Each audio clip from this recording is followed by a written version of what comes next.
Feel your thirst beside the river. Wash the journey from your hands. Feel the comfort flow inside you. Come this far, you understand.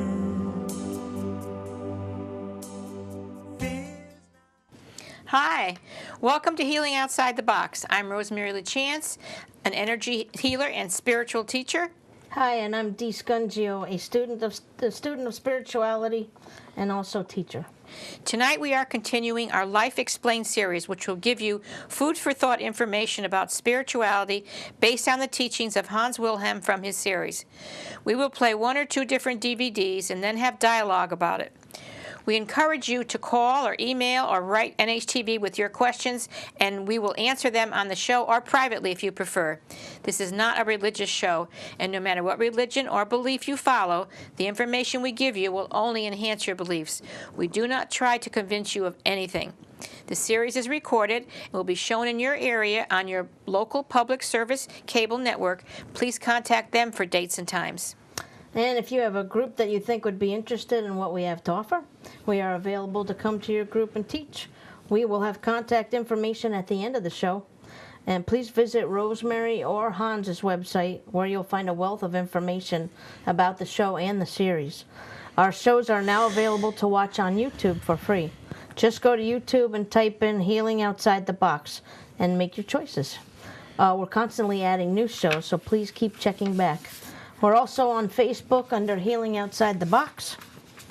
And please like our page for all the latest information. And we hope you will enjoy our show. Okay, very briefly, before we start the series, I just want to tell you a little bit about Hans. He has been, for over 40 years, he has 2 million books in print. He's a world-famous children's author of books. And he made 200 books, have been translated into 30 languages, and have been successful animated television series also that are enjoyed by children all over the world. His books have won numerous international awards and prizes. All right. Hans Wilhelm and I have been friends for 35 years. We met at a spiritual group which had the teachings of which resonated in both of us, and we have followed for all these years. These Life Explained videos are the result of these teachings. We have both searched long and hard to find these truths that have opened up a whole new world for us. They can be found on www.lifeexplained.com. Bits and pieces can also be found in several other groups, but this group, Universal Life, is what pulled it all together for us. I hope you will all find your truths that you also may have been searching for. If you have any questions about this show or any other shows, please email or phone me. I will be happy to help you. God bless. Okay, what we're going to do now, the control room is going to put up the first video titled, Why Are We Here? We'll watch it, and then we will have dialogue about it.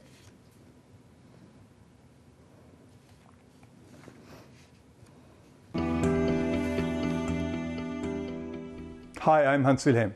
From the correspondence that I receive, I've noticed a remarkable increase of anxiety, confusion and isolation.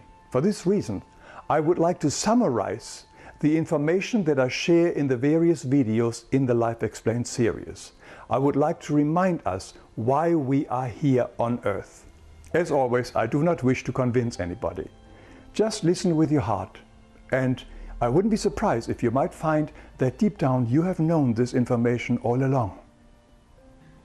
Let us remind ourselves who we are. We are radiant cosmic beings, children of the one Father, Mother God, and of describable beauty, strength, wisdom, clarity, intelligence, and most of all, love.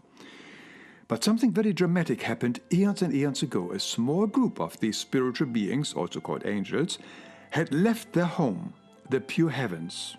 They had acted against the law of love and therefore could no longer stay in this very high frequency or vibration of divine love.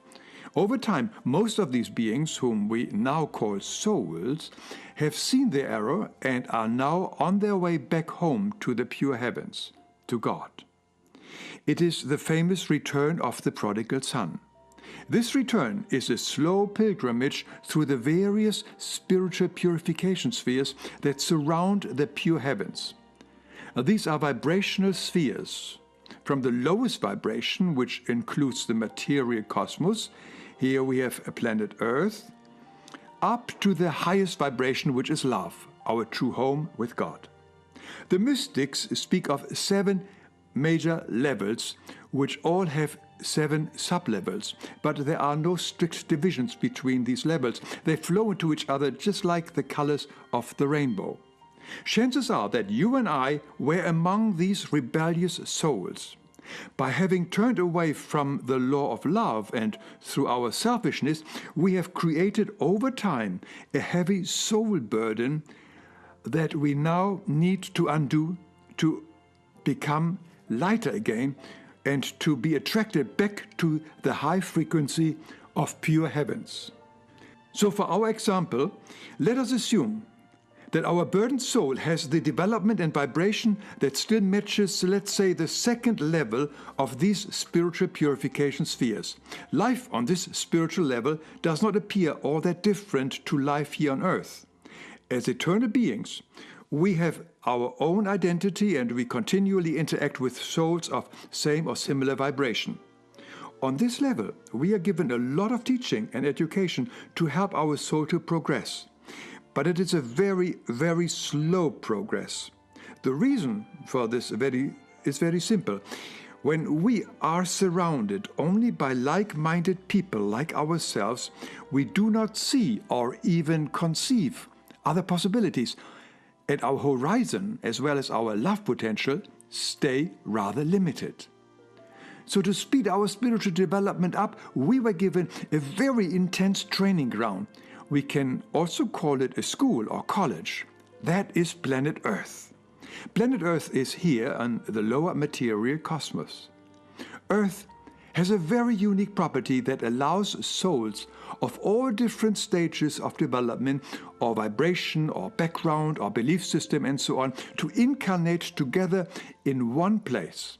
In other words, here we are surrounded by souls with whom we would normally never come into contact with in the spiritual worlds. This is a tremendous opportunity for service, develop compassion, and most of all, to learn unconditional, unlimited, and all-inclusive love. Furthermore, here on Earth, we can also incarnate together with other souls with whom we share some karmic connections and burdens. It is a special opportunity to undo any karma through the act of forgiveness. That is our path to freedom. More on this in my videos on karma and on forgiveness. But Earth is like any Ivy League college. It is not easy to get into this college. There are more applications than there are available newborn infant bodies to incarnate. So you and I are one of the lucky ones who have made it. It helps to remember that being here on Earth is a privilege. But if you expected life here on Earth to be a bed of roses and full of fun and joy and eternal bliss, you might be disappointed with your life here so far. College is never only fun, joy, and eternal bliss, at least not the tough, elite Ivy League colleges. They are full of hard work and constant challenges to measure our progress. Growth and comfort usually don't coexist. Life on Earth is a school for angels, as somebody once said, and we knew that very well before we incarnated here. Let's look at it. So here we are on the 2nd purification sphere, and we wish to progress more quickly.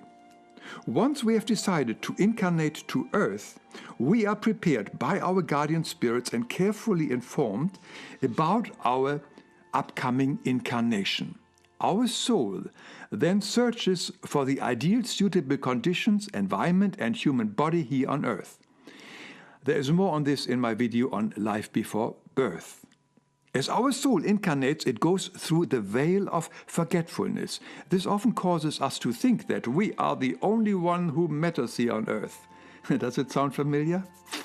Or we don't remember anything about our soul and the spiritual worlds. But our soul continues influencing us, mostly unrecognized, in the background. It tries to make sure that we fulfill all the tasks that we have agreed to before incarnating. If we are deviating too much from our original spiritual plan, our soul has many ways to warn us. Besides freeing ourselves from our karmic burdens, our prime purpose for our incarnation is to develop our unconditional, unlimited, and all-inclusive love potential, as well as of being for service to others. And Earth is a perfect school where our human weakness and limitations can be transformed into strength and certainty through the application of love. We can only do this by interacting with other people. And the best motivation for our inner work is our love for God the Father, as it is directly connected to the love for our fellow men and women. Love for God can only be achieved by loving everyone. This includes also the love for ourselves and the love for animal, plant, and the mineral kingdoms. When our short college years here on earth come to an end and our soul leaves the body at the time of the physical death, if our soul has successfully increased its love potential, it is time for celebration, graduation day, hooray! The soul might then be attracted to a higher level in the purification spheres where the education and training continues on a more intense level. Once we have reached the fourth level, reincarnation into the physical body here on earth is no longer required. The soul will then increasingly be pulled by God to return home. But that is another video still to come. We are all souls of different development on our way home. To speed up our love potential and to clear up our karmic burdens, we were given the unique opportunity to visit College Earth. And the average stay is about 800,000 hours, and who knows how many hours we still got left. Could it be that it was no accident that you watched this video? See you soon. Okay, Dina, as you represent the people out there, will ask me some questions, so you can begin now. All right. My thoughts were, because I hadn't seen this video before now, my thoughts were, first of all, what do the other planes look like? Are they like the mirror Earth? No. The other planes that we move through? They're spiritual planes. Okay, we are in spirit when we go to these other planes. Earth is the only one that's solid matter, which we have to be solid matter to be able to live here. That's why our bodies are the way they are. There's an excellent DVD movie called Astral City, which shows you what it's like on the other side. It brings you up to, there's, like he said, there's levels between levels also. And it brings you up to like a place where we go, it's like a way station, where we learn and we talk and we do different things and we learn and learn and learn. And then we just decided, do we move on up or do we come back down? So no, this is the only solid place. But they're all beautiful. Most likely they are more beautiful than Earth is. We think Earth is beautiful, and it is. But compared to the other levels and home, Do we look the same? Yeah, we look the same when we're out of our bodies. We Oh. look the same. But you'd be happy to know that we all, when we pass over, if our life has been good and we are, have learned and we've grown, we are always at that age of 25 years old. Ooh. We don't age when we're in spirit, okay? Now, if people who have passed over have done some horrendous things here, they're not going to look so beautiful on the other side. That's why the movies show people looking so bad. It's just a reflection of the life they lived when they were here and what the things that they did that they have not understood or made changes for or anything else. So that's what you see, the ugliness comes out. Well, do you have to keep coming back to Earth until you pass that level, or until you learn the love and compassion that you're supposed to? Do you keep having to come back? All right. First of all, they don't force you to do anything. God never forces anything. He gave us that free will, and that includes in everything. There's nothing that we don't have free will on. All right. We have archangels and guides that are around us while we're here on the earth to teach us, and they, when we pass over, are with us, and they'll tell us what we should do. We'll talk to them. We'll say, you know, should I move on? Should I whatever? When we're in that way station, that plane home they call it, we will learn things. And then it'll be decided, should we come back here again? Would it be more beneficial to come back and have another incarnation, or can we move up to another level? And that's when it'll be decided. But a lot of people, a lot of us come back over and over and over and over again until we get it right, because we don't remember when we get here, because if we did, we would only do it because we remembered, not because we've really woken up. Oh, because I always wondered why we didn't remember. Yeah. And I thought, you know, if your soul knows all this stuff, then why not when you pass do you not remember it all? Right. Now, if you have progressed to a good level on your last incarnation or on the other side before you come back, your what they call gut instinct will start to kick in, and it will make you know, that's familiar to me, or I think I've been here before, or that person, I feel like I know them all my life, or something like that. So there'll always be that thing, because we all have those kind of what we call kind of psychic abilities. Everyone has it if we tap into it. Yeah, no, I'm sure everyone out there could say that that's happened to them. There's a at lot of some people who point. want to come here just because of what it offers. The extreme sexuality, the food, the money, the glory, the fame, the money, and that's all they want to do. That's all they want when they come back. And you know what? They're going to be coming back a long time, but you know what? They're not going to be in such a good place to have all those things when they do come back. So, I mean, if you force it and there's a body available, you can come, but it may be a total waste of your time if you haven't learned anything. Are you only responsible for your own soul's progression? Yes, only for your own soul. That's right. A lot of people, though, will help other people as come here. And some people come here just for that particular thing, to be teachers, to help people on their path. There's a lot of people like that, and you'll see them here and there. There's people who are prophets. There's one major prophet who's here right now who leads the group where we got this information from. And then there's minor prophets, people who will get information from the other side. I don't mean from... A lot of psychic mediums will get information from earthbound souls, souls that don't want to move on to the next level. They'll just hang around the people, and they'll try to absorb the feelings that they have, especially if they're eating or drinking or having sex, all the things that they love. They'll just hang out. And a lot of those people in spirit will go work through these mediums who are not, you know, their levels are not raised either. And they'll give information which doesn't teach anything, or they'll try to lead people astray. So there's a book called Astral Horrors, which explains about these souls who cling to people who are on the earth. Because, Yeah, I haven't read that yet. yeah, it's a good book. It tells you how that works, you know. So, Do you go to, like, if you don't need to come back to Earth again, like say you did whatever it was, do you graduate to each level? Like, do you ever skip a level? Do you come back and go to level 2? And you then, could. Oh, you could. You don't have to go through No, each there's level? no laws. It depends on how much you learned, how fast you go, how much you've woken up, how much you've realized, how much you've let go of all these things that we cling to on this earth. Because that's why we came and got here in the first place, because we wanted to be better than God.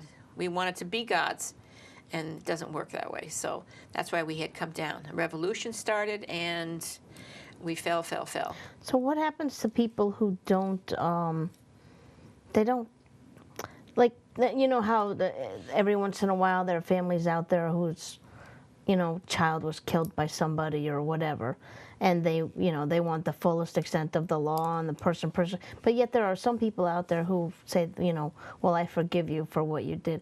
How do people who don't know any better, or who aren't spiritually enlightened or whatever, how do they get there? How do they get to that point where they can feel that way? I mean, with all the spirituality that I have and that I know, I still am not there. I am not there at all, especially when people hurt animals. I don't have a forgiveness level for that. know. When you hurt children, innocent children, animals, I'm not there. I don't know that I'll get there in this lifetime. I don't, because I can't help but feel rage when that happens. I know. That's a very very, very hard thing, because I know we're all souls, we're all brothers and sisters trying to get back to the same place, but that's like when Hans was here once and he said, some souls are just not good souls. And so how do you... everything that happens to us, he called this Earth School, college. Everything happens to us for a reason. There are no coincidences in life. Everything is here to teach you, whether it's a person or an animal or a creature or a situation. It's all here just to teach us. Now, some people will learn and some won't. It's a question of whether you believe in God or not, whether you believe in love and compassion and understanding, and whether you believe in all that. Some people, when they have a tragedy that happens to them, from that they will grow to great heights. Others will sink low. Others will stay right where they are and they'll never make any more progression. Others will sink lower and maybe start drinking or doing drugs or things that will make it even worse, more of a burden. When you pass over, if you've done that, you'll be told, you'll be shown. You do have a life review. It'll show you what you did. It'll show you how you acted. It'll show you where you were wrong. And then you have the opportunity to come back and correct it and do it again. And there are other people who won't leave, and those are the earthbound souls. They'll just hang around here. But it's very difficult. The only thing I can tell you is to pray. And I don't mean a rehearsed prayer like the Lord's Prayer, or in Catholic they do a Holy Mary, Mother Prayer, things. I don't mean prayers like that. I mean, you can talk to God like I'm talking to you. You don't have to make anything fancy. You don't have to be in a fancy place or anything. You can talk anytime, any place, in your car, while you're sitting there waiting for someone, anytime you want. And all you have to do, and mean it with all your heart and soul, is ask for the help to understand. If you've lost a child, which I have, you have lost your brother, I lost my son, you know how hard it is. But all you have to do is just ask for the help to get over it. And as far as forgiving someone, your brother did not do anything to anyone. No one killed him. No one hurt him. No one, or anything like that. But if someone did kill them in some way, either on purpose or by accident, yes, you do have to forgive that person. Somehow, some way. Who you don't forgive, you will come back with in another lifetime. And you will have to work it out. Oh, yeah. Lord. Yeah, that's the thing, because you know that in the Lord's Prayer where it says, forgive us our trespasses as we forgive those who trespass against us. I don't know if people really know what that means. But what it means is, forgive us what we do in the way that we forgive others. Because God always forgives us. He doesn't hold any grudges. He doesn't condemn. He doesn't judge. He doesn't punish or anything like that. He totally love. That's all he sees in us. We're beautiful. The worst person who committed the most horrible crimes, he sees him as a beautiful spirit that he created. And underneath all those layers of all that junk that he did, there is a beautiful soul, there's spirit. Even the so-called devil, or Baal, B-A-A-L, that they call him, he was a high angel. He is perfect and divine and beautiful. He doesn't know that right now. He's still living under the dream where he is, okay? And there's no place called hell. He just lives on a certain planet. Hell is what you make it. Here, earth can be hell, earth can be heaven. It's all in here. It's all how you think and how you feel. So all you have to do to forgive is just ask, pray really hard. And a lot of people just can't see that. They're stuck in that. But one day they wake up. And you know what will help out there, people? You pray for them. Pray that they'll wake up. Pray that they'll understand. Pray that they'll see. Because as soon as they do understand and forgive, they'll start to grow and they'll start to heal, and the pain will go away. So pray for them if they can't do it for themselves. You who know about it.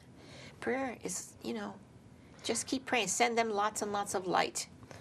Is there ever a time when someone here does like something really horrific, like let's say Hitler, for instance. My mind always goes back to him. Yeah, Hitler, I know. We all talk So how would he have to be?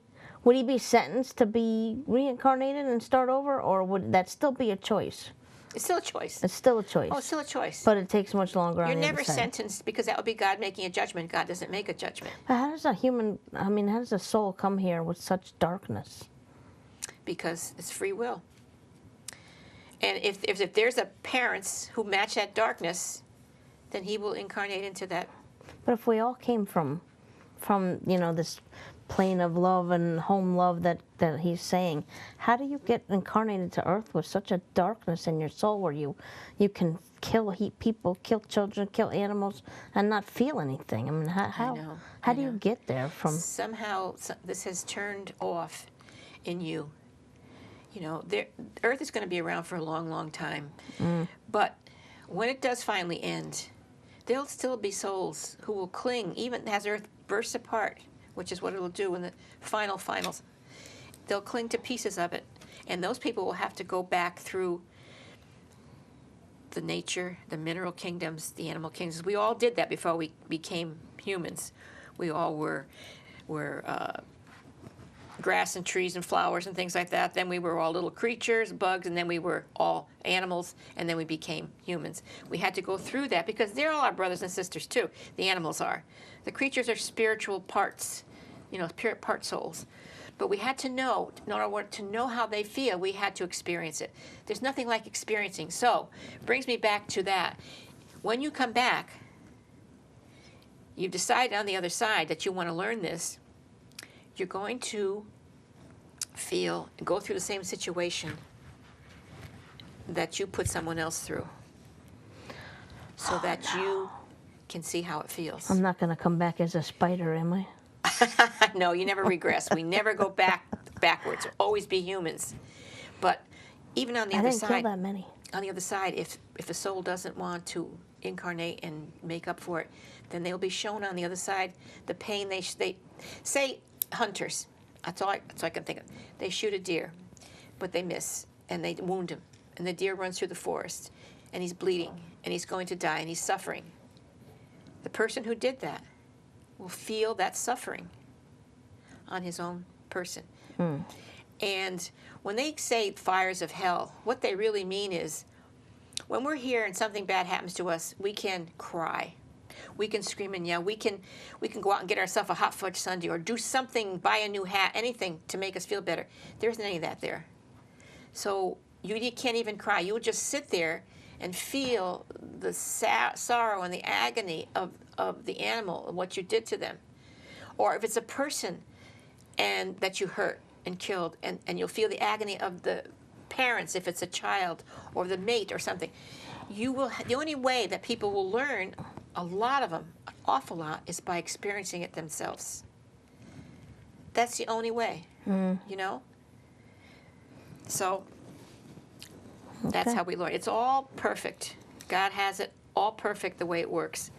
But we can start right here and right now by just praying, which means asking, talking. I'd rather say talking, and talking to our angels and guides. That's, you say, how can God hear everyone? The angels hear everyone, and the angels tell him, and we go back and forth all the time. And the angels never lead us, but they will never, ever interfere. If we don't ask for their help, they won't help. They do not interfere. But if we ask for their help, they'll be there in a second. They just hang out around us, but they won't come in close, and they won't, unless we ask for it. I ask every single day the minute I wake up, so that I can get the help through the day. So they can warn me about this or warn me about that or do this or whatever. And that's what we do. The first thing you should do when you wake up in the morning is say, I am grateful, I am blessed, and I am healthy. And keep those positive thoughts in yourself all the time. Because positive thinking will bring you positive results.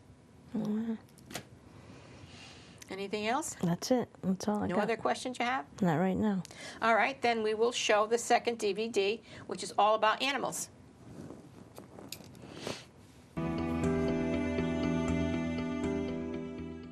What are animals? Where do they come from? Do animals have souls? Hi, I'm Wilhelm. I'm happy you could join me. All these questions and much more we will explore together in this new video of the Life Explained series. What I'm about to share is something that you may have never heard before, because the spiritual laws are different than the human concepts.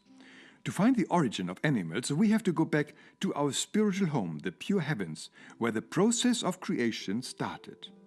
God is eternal all-being. God is Father, Mother, and Creator of all life forms. And love is the creative power that brings forth the pure life, the spiritual forms. Every life form that gradually develops into a nature's being starts its journey of becoming as one of the spiritual atoms, stimulated, or we can also say fertilized, by the Creator God in a spiritual particle. All predispositions for becoming a spirit being are already contained in this atom, just like this acorn here. It contains the potential of a fully developed giant oak tree. Through the constant breathing in and out of the Creator God, further spiritual particles are created, which take their places in collectives. Out of these, the spiritual body then evolves very gradually. At first, these particles create collectives of the mineral kingdom, where they become ethereal rocks, stones, crystals. Each of these collectives have a collective soul, or a group soul with consciousness. Time in the absolute reality does not exist as we know it. Events happen in huge cycle of light that we call eons. When these spiritual particles have gone through the various minerals, they transition into the lower species of the plant kingdom. Here again, we have collective souls of the various species of plants. But these souls now have a more evolved and increased consciousness. So the next major step of evolution is into the animal kingdom. Again, it begins with the lower animals which live in collectives like insects, fish, and slowly move up to more and more advanced and complex animal forms. These more advanced animals no longer have a collective soul, but a part soul. Their senses are sharply developed, and their consciousness varies from species to species. Surprisingly, some are more evolved and intelligent than many human beings, like in the case of the whales and dolphins. In addition, the diversity of animals in this realm is much greater than the limited number of species of animals we know here on Earth.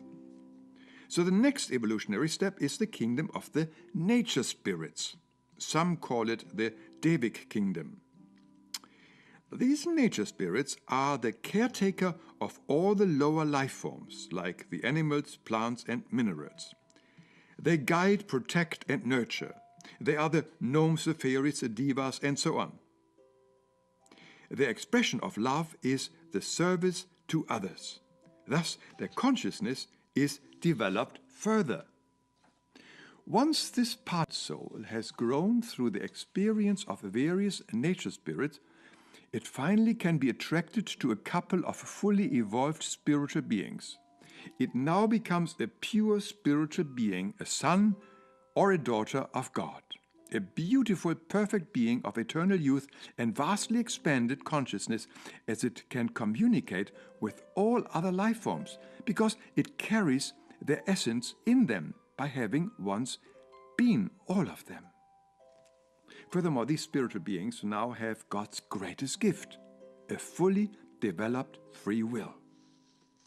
Now look at this amazing cycle that consists of the joy to serve.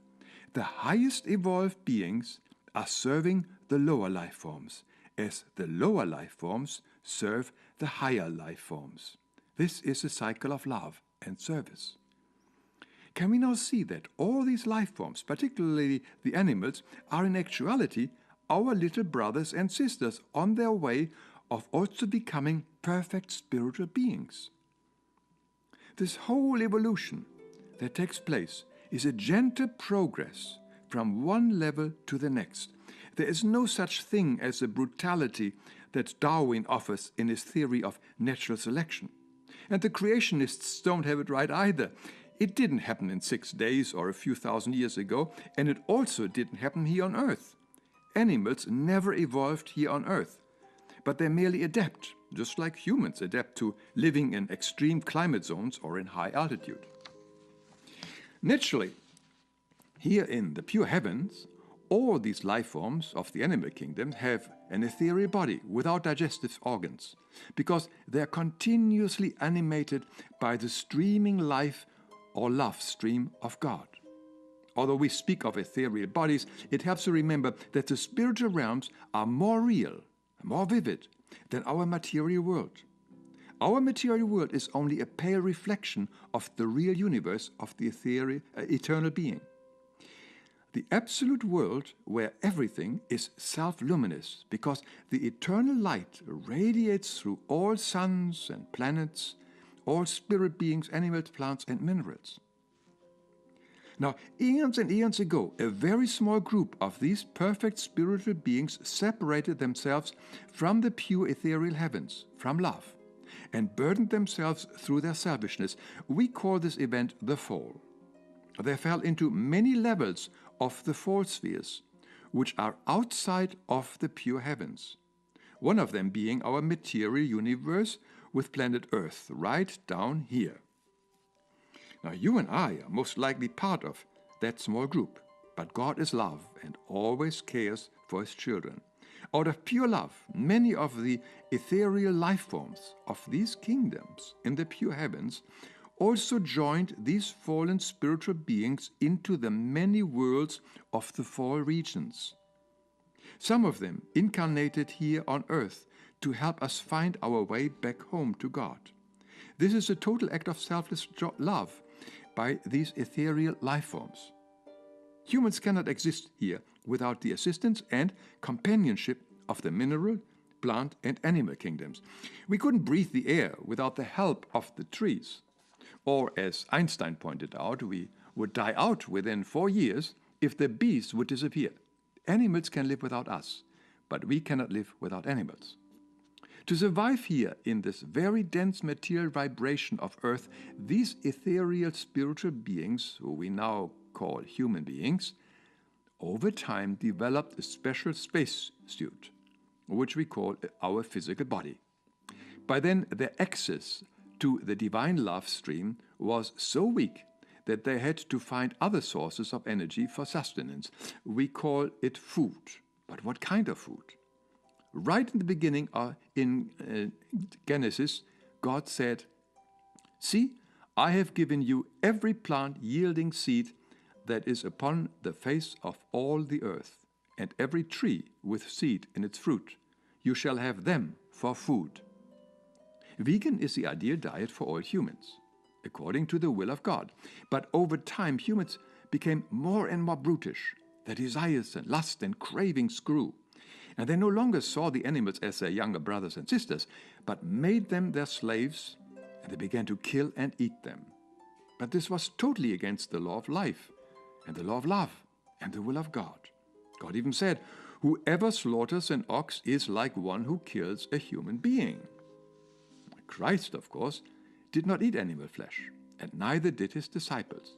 Christ clearly expressed it in these words, "Verily I say to you, I am come into the world to put an end to all blood offerings, and to the eating of the flesh of animals and birds that are slain by men." We know that the early Christians were vegetarians, much to the disdain of the leaders of the church authorities, who had gotten addicted to eating animal body parts. Emperor Constantine I, in the 3rd century, even gave orders to pour melted lead down the throat of all those Christians who did not want to eat meat. And this continued into the Middle Ages, during the time of the Inquisition. Christians who refused to kill animals were forced to either publicly slaughter an animal or be hanged as a heretic. There were many famous Christian groups, like the Bogomils, the Cathars, and the Albigenses, who all lived a vegetarian or vegan life. Naturally, they were all cruelly exterminated by the church organization. But not only early Christians knew that killing or even mistreating an animal was wrong. Lao Tzu said, "We go to people, to plants, and to animals, chase neither man nor animal, nor cause them suffering." Pythagoras spoke of the karma that we accumulate when killing animals. Everything that humans do to the animals comes back to them. The Prophet Muhammad said, "An act of cruelty to an animal is as bad as an act of cruelty to a human being." Leonardo da Vinci. The time will come when men such as I will look upon the murder of animals as they now look upon the murder of men. Mahatma Gandhi. To my mind, the life of a lamb is no less precious than that of a human being. Leo Tolstoy. From the murder of animals to the murder of humans is only a small step. So the question is, why are we still eating our little brothers and sisters, the animals? Or better, why do we love one kind of animals, like dogs and cats, and eat the other, like cows, pigs, bunnies, and chicken? As I said earlier, the animals have come to join us here on earth to help us and to support us. But in return, we are mistreating, killing, poisoning, and even eat them. We use them in scientific tests as entertainment, lock them into zoos, and steal and poison their habitat. In the absolute reality, animals do not eat other animals. But here on earth, some animals have become predators. Why is it so? The reason is obvious, because we are. The constant negativity created by humans have influenced and changed the animal DNA and behavior over time.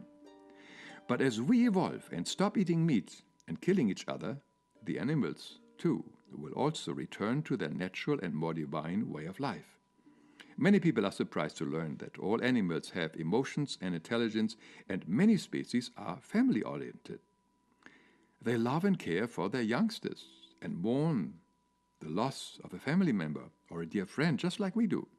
The animals have a very noble and fine characters which corresponds with their respective state of consciousness.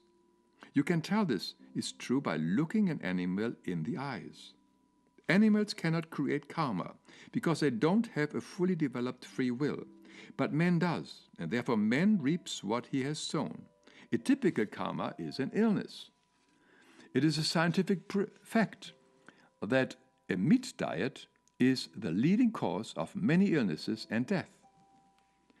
Ever wondered where the longest living people in the United States live? It is a small town called Loma Linda in California, where about 9,000 Seventh-day Adventists live. I can't tell you much about their belief, but fact is that they are all vegetarians. No coincidence that they are noticeably the longest living and healthiest American. If you wish to know more about the scientific research on the subject, you may enjoy this jaw-dropping, amazing video called What the Health. I strongly recommend it as it helped me personally to make long overdue dietary changes. I know changing my diet was not easy. And the spiritual word warns us not to change our eating habits drastically or overnight. Most likely we have been hunters and meat eaters in many previous incarnations, and that pattern is now in our genes. The ideal way is always through personal spiritual developments, when our senses, our feelings and our thoughts become more attuned and more refined. And finally, for all those pet lovers out there, yes, the love that you have shared with your pet will connect you with them in the afterlife. You will most likely see them again waiting for you. I hope you found this video interesting. Thank you for watching.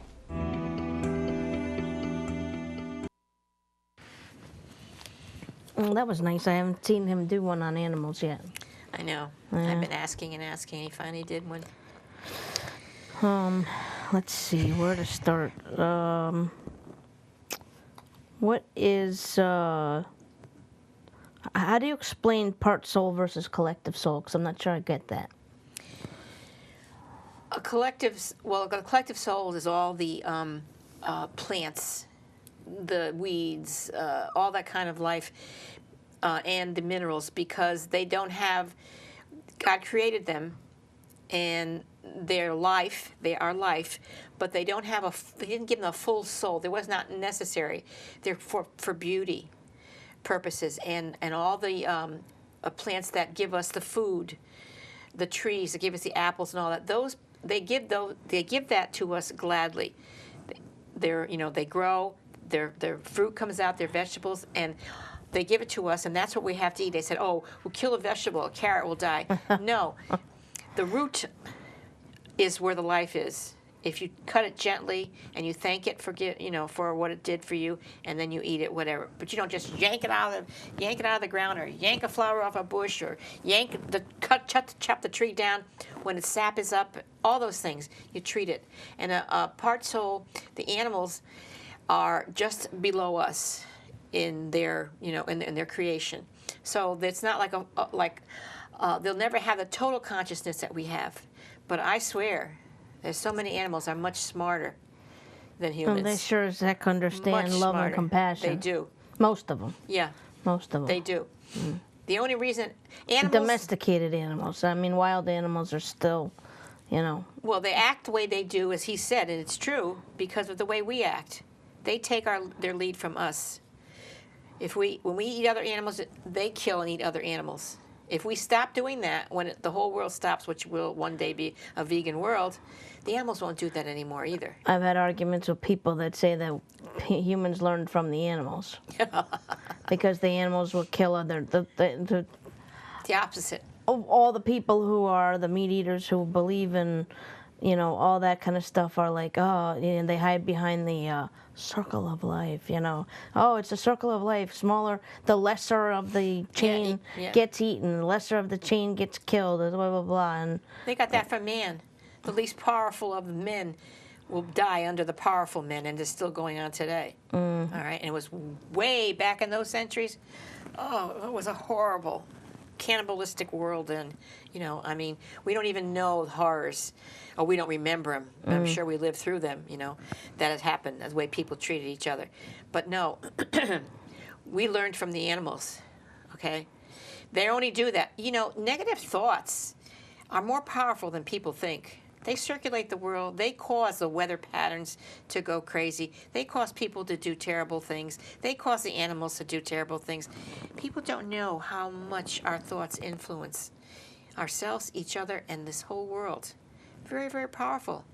When we first came here, we were not like that. We came here to have a place where we could learn because of what we did up there. And that's another story which I'd like to tell that story someday, because I know why we got here, how we got there, the reason, people that will finally understand it. It's like a fairy tale, but it's true. Well, it's all mixed up between the Adam and Eve thing and the caveman thing. It's all mixed together, and people don't know how to differentiate. Well, don't forget that. this one thing. Remember this out there. Organized religion said and did anything to keep people with them so they could support them, their life, their lifestyle, everything they did, and so forth. So just keep that in mind when they tell you things. There was just I just saw something on TV. They were interviewing a minister talking about how organized religion made it their business to do what they could to keep people coming to churches and this and that. And they I didn't hear the full story, but they rule with fear. They use fear as a tool to rule people. But we don't want to talk. That's another subject. right. So one of the other big arguments I get is, how do you tell people who believe the passage in the Bible that tells them that the animals were put here for them to eat? I don't see I don't know where there's a passage in the Bible that says the animals were put here for us to eat. I've been the animals, recited it said too. man put rule over the animals. What that meant was not rule in the sense of binding them and making them do their will. Rule over the way to take care of them. The animals will help us. In the old days, before they had trucks and plows, animals used to pull the thing, and we would turn the earth over. Animals helped us all through our life. And the good people would take care of the animals. They'd do their work just like the people in the fields do their work today. After they were through, they'd clean them, they'd brush them, they'd feed them, they took good care of them. Took care of the animals took care of us. The animals are really here to teach us. They are here to teach us compassion and love. I mean, who has the compassion and the unconditional love that, say, your dog has for you? You can yell at him and scream at him, and you can even kick him or something. And then you call him later, and he'll come running to you, and he'll lick you and love you. What people do For that? a while. How not many people for do that? long. No, if you keep abusing it, of course, Yeah. naturally, but in the end, the human will end up killing the animal Yeah. because it's the way they are. Brutality is just awful. But we never ate animals when we first came here. But as we got farther and farther away from God, we started becoming more and more brutal. And one day, man looked at an animal and said, I wonder how he would taste. And I'm sure they did that with people, too, way back when, And then so started it, But the suffering that the animals go through in the factory farms before they die, they've shown pictures of them crying. Oh, no, I can't even think about it. I know. No, how many people out there, how many of you would go to a factory farm and watch this slaughter? No, not many. You wouldn't. But if they slaughter them and you don't see it, you'll eat it. And you know what I call you? Hypocrite. And that's what I called myself, because I was the same way before I started. Well, I think if most of us had to kill something in order to eat, if we had to kill an animal in order to eat it, I think many of us wouldn't do it. I would say more than half the population of the world would do it. I could fish, but then I've freaking seen videos out there of fish that I never thought you could interact with a fish ever until I've seen some of these videos. I have too, seen them petting the fish. Oh yeah, I and was really surprised Just by that. remember, anything that has life in it, that has eyes, that breathes, has feelings, and you can hurt it. So just keep that in mind. What you know. There are people that I've had conversations with people who are bent on believing that. I talked to a female once that said, we were born with teeth because we're supposed to eat meat. No. And I was like, okay, this conversation's over. Cause how do you get around that? We have 2 pointed teeth right here. That's it. The rest of them are all flat. Animals that eat other animals, their teeth are all sharp. They're made for that. Their digestive system, we have an intestine that goes like this and around and around and around. Animals is straight. So if we eat animals, all that meat gets stuck in all those intestines as time goes on and on and on and on. And I love the thing about, where am I going to get my protein? How am I going to get my protein? There are so many foods that contain protein. There are bodybuilders out there with these gorgeous big bodies, if you want to take care of your body like that, who are vegetarians. You don't need that kind of protein. Yeah, Val and Gina. Yeah, Val. How healthy they both are. They were on our show, right? Val is very well built, and the North Haven officer, and he's a vegetarian. That's right. They're both vegetarians. So that goes to prove right then and there that you don't have to eat meat in order to have that kind of body. See, if only people could feel their suffering. I mean, they will. Well, that's one when thing. When they pass over, they'll feel it. You brought to my attention about a certain person who we encountered not too long ago about self-awareness. That how do you? I mean, I know it's going outside the animals thing, but how do you let someone know that their self-awareness is way off, because they're just doing a whole lot of this and none of this at all? And you know what I'm talking about. Yeah, you really can't. You really can't, because they'll be argumentative about everything, like they are arguing about the animals. I've seen posts on Facebook where something bad happened to an animal, and people go out there and make fun of that. They're stone cold hard, you know. And the Bible has done more to turn people away from that kind of living. Well, I hear that argument a lot, but then it comes from the Bible. Well, the Bible said we should eat animals. The Bible is not the last word. The Bible said this. The Bible said that. The Bible was written by man, written years and years after Christ died. And the Old Testament, God asked for animal sacrifice. The New Testament, don't kill the animals. Now, common sense. How can a God go from that to that? You can't. It doesn't make sense. But see, that's the problem with a lot of people. There's no common sense there. No common sense thinking. There's just passion. Rushing to their passions. I like the taste of meat. Take a hamburger. Okay? Fry it in a pan. No salt, no pepper. Don't put it on a bun. No ketchup, no mustard, no onions, no relish, no nothing. Plain. Does it taste very good?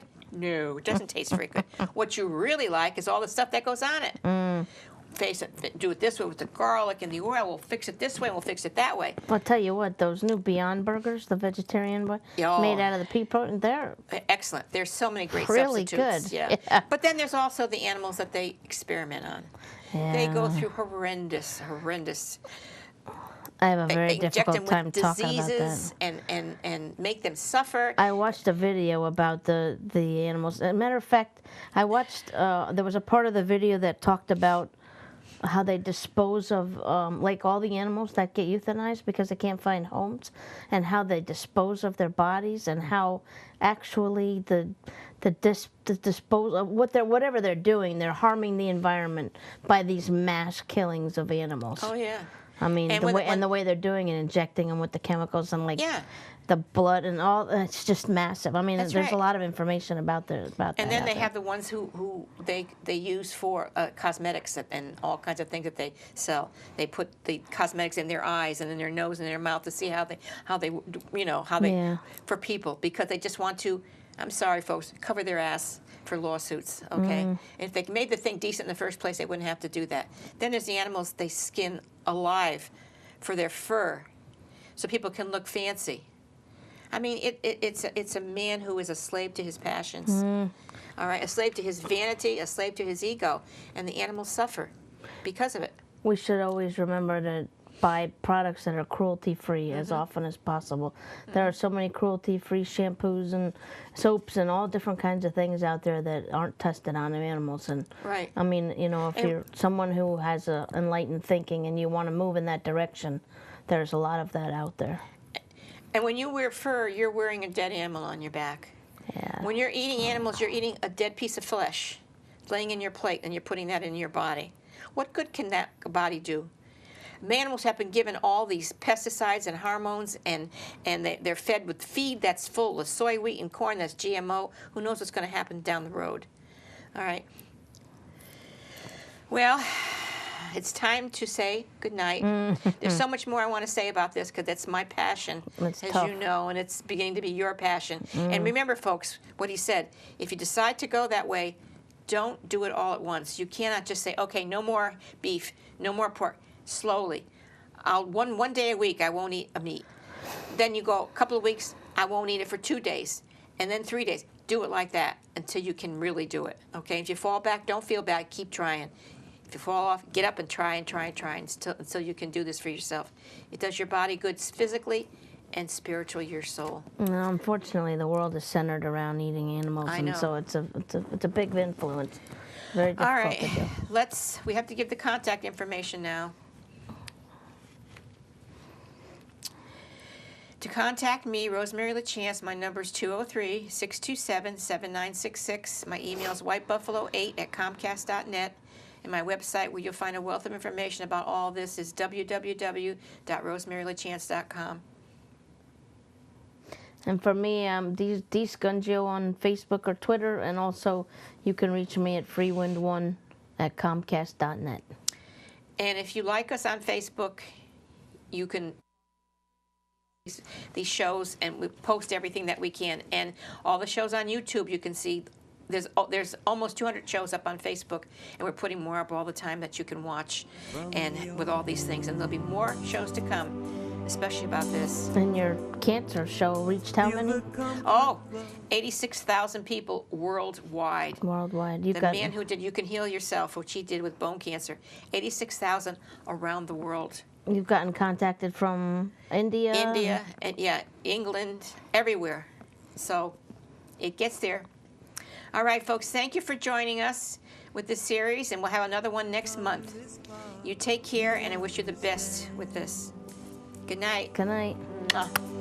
Fear's not allowed, where dreams can be lost or found.